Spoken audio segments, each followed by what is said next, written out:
Since Thanksgiving is coming up, I thought that I would talk to you today about being grateful. Quick note, I've actually never really liked the word grateful. It reminds me of being a kid and really wanting something, and my parents or some adult just being like, no, you should be grateful for what you have. You know what I mean?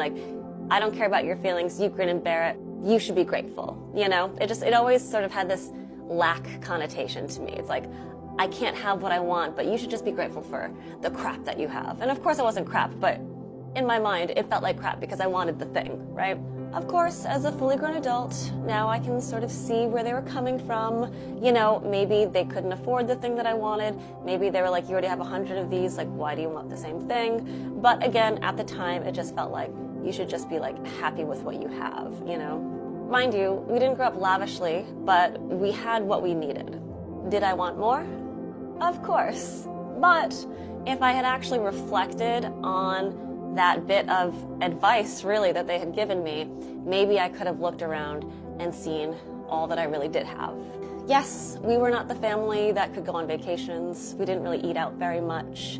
We couldn't get the best thing. But, I did have a family that because we couldn't go and do all the things, we were always together. Because we couldn't go out all the time, we did have, a home-cooked meal at the dinner table every night. And even though we couldn't get the best and the new thing, we learned what quality meant, and we had to learn how to garner our own style based on our own individual likes versus what the fads were, because we couldn't necessarily keep up with them. And so at the end of the day, I really did learn how to be creative and resourceful and think outside the box when I couldn't just have the easy thing. And for that, I am grateful. Gratefulness is the antithesis of wanting, and I think that gratefulness is very much another tool to keep us here in the present.